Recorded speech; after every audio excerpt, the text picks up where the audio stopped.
Què passa, gent del món? Benvinguts al món de Juan i Patri!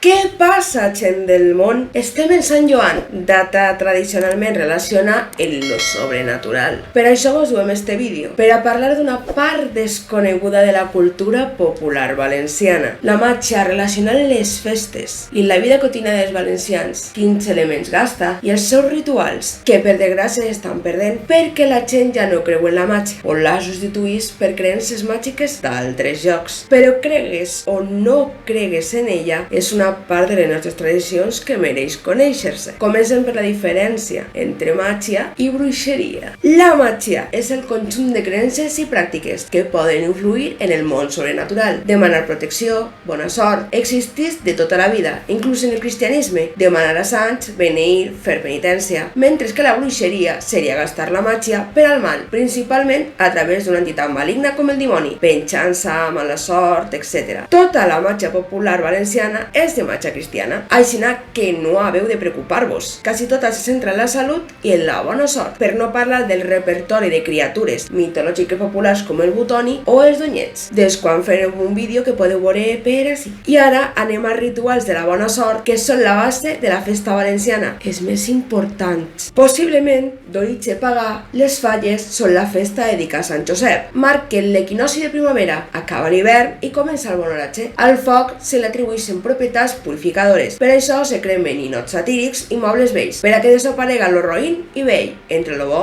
i lo nou. Paregut passa en les fogueres Sant Joan, tradicionals d'Alacant, que marquen el solstici d'estiu, quan acaba la primavera. En estes hi ha tot un ritual. En la platja se fa una foguera menuda, a la qual li tires un paper que té escrit tot lo roïn que te vulguis llevar. Després s'ha de botar la foguera 7 vegades i seguidament botar les ones de la mar altres 7 vegades. Se considera que el 7 és el número de la bona sort i que a banda del foc la sal purifica i la mar simbolitza el renaixement, perquè d'ahí isque la vida. Les veletes de Tots Sants, en este cas no és bona sort per una mateixa, sinó per als familiars faltats. Se deu d'encendre una vela d'oli per cada familiar i deuen estar enceses des de la nit del 31 d'octubre fins al migdia del 2 de novembre, dies associats als morts, per a que les seues ànimes troben el camí al cel. També se pot deixar menjar i aigua. En este cas, el foc val per enllumenar el camí d'una ànima perduda. I si voleu saber més sobre esta festa, la nit de les animetes, vos deixem un vídeo que farem. Però com llevar la mala sort? La tradició és un bany de romer i sal a la llum de la lluna de València. En nit de lluna plena se bull sal grossa i romer natural. Se diu que la lluna simbolitza el canvi i el romer té propietats purificadores. Se llava el cos sencer en eixa aigua sense sabó i el dia següent se torna a llavar el cos de forma normal però en sabó neutre, sense aroma ni color, per a que dure l'efecte protector. Igualment, per a dur la bona sort a una casa, se sol ficar sucre i sal per els racons, sal per eliminar lo roïn i sucre per a treure lo bo. El sucre està relacionat amb l'amor i la prosperitat. I finalment, una molt típica en les llars valencianes, el didal de cosir, de la bona sort. Un didal ficat en el dit índex que se li atribueixen propietats de decisió, perquè és el que senyala. Se deu de punxar una olla de cosir, mentre se demana lo que vols. Si te punxes, no se complirà, i si no te punxes, sí que se complirà. Este i molts altres han sigut transmesos racionalment per dones. No per res, sinó perquè quasi tots tenen que veure en la casa i en la salut de la família. Àmbits tradicionalment per dones. Ara ben és un ritual justament relacionat amb això, la casa, els rituals de protecció. I com se fan? Principalment demanant als sants, com a Sant Blai. Se diu que passar-li un mocador per el coll a la seva talla evitarà que te constipes. Igualment, quan tu te tos, s'ha de dir la frase Sant Blai gloriós, aboga de la tos, per a que se curi el constipat. A Sant Pancraci, per a treure diners i salut. La seva talla ha d'estar mirant cap a dins de casa. Se li ha de ficar una moneda en la mà per a treure els diners i una rameta de xolivert en els peus per a que se li associen propietats curatives. A Santa Llúcia, a la que li tens que ficar unes ulleres als peus de la talla per a que protegisca la visió. D'ahí la frase que Santa Llúcia te conserva la vista. Sant Cugat, Sant Cucufat en castellà, i que té un ritual per a trobar objectes perduts. Se enlluga a la seva talla un mocaor o qualsevol objecte que se pugui enllugar mentre se diu la frase Sant Cugat, un llaç jo te faig. Si no m'ajudes a trobar, a deixar de dir el nom de l'objecte que s'està buscant, no te'l desfaig. Als arcàngels se'ls considera lluitadors per els casos impossibles i se recen les seues oracions tradicions demanant el milagre, o la més comú entre els valencians, demanar-li a la Mare de Déu, en concret a la Verge del Bon Part, situada en l'àbsid de la Catedral de València, enfront del braç de Sant Vicent Màrtir. Quan una dona embarassada encara no eixi de comptes, deu de pegar 9 voltes, una per cada mes d'embaràs, a la catedral, per part de dins, mentre resta una Ave Maria, un Pare Nostre i un Glòria, demanant per la salut del seu fill. Se diu que aquesta tradició comença a principis del segle XX, quan un metge molt devot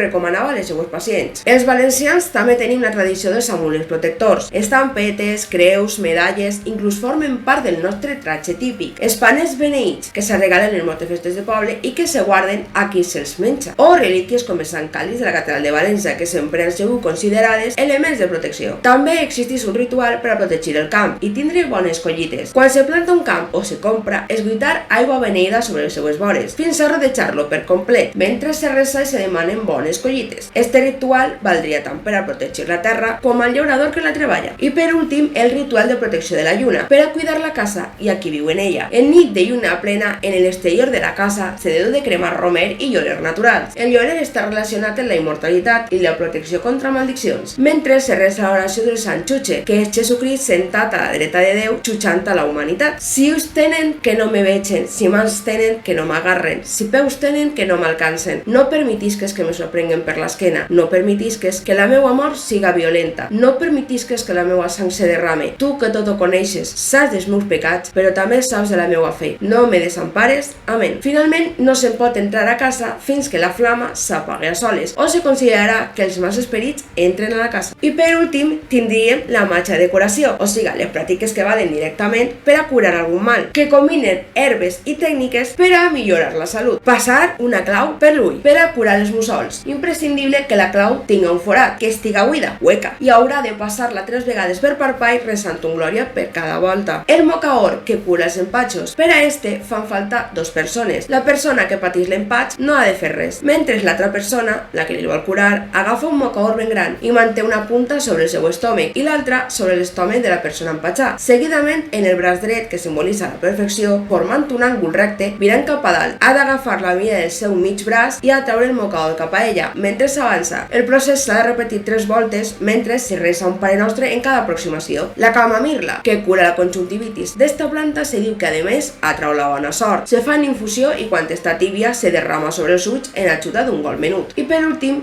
llorer per als dolors menstruals. Contra el dolor de renyons, se bullen fulles de llorer, se colen i enrotllades en un drap o toalla se col·loquen sobre el renyons sempre que facin mal. Però la màgia real, quina explicació té? Pues n'hi té moltes, des de sensació de seguretat a moviments que ajuden al cos, o plantes que de veritat tenen propietats curatives. Sobre si és real o no, depèn de cada persona. Lo cert és que totes aquestes creences i pràctiques s'estan perdent, perquè la gent ja no creu en elles, o perquè estan sent substituïdes per creences màgiques de moda, com la màgia neopagana que baralla idees del món celta, o el neoxamanisme, que ve d'Amèrica del Sur i Àfrica, sent la majoria d'elles invents estafadors. Per això vos convideu a que conegueu esta part de la cultura popular valenciana, tan desconeguda. I vosaltres coneixeu alguna tradició valenciana relacionada en la màgia? Deixeu-ho tot ací baix en comentaris. Subscriu-te, compartís el vídeo en tot el món i dona-li un bon m'agrada. No mos despedim sense donar-li les gràcies als membres que fan possibles estos vídeos, que cuideu de les tradicions valencianes, però sobretot No te baixes del món!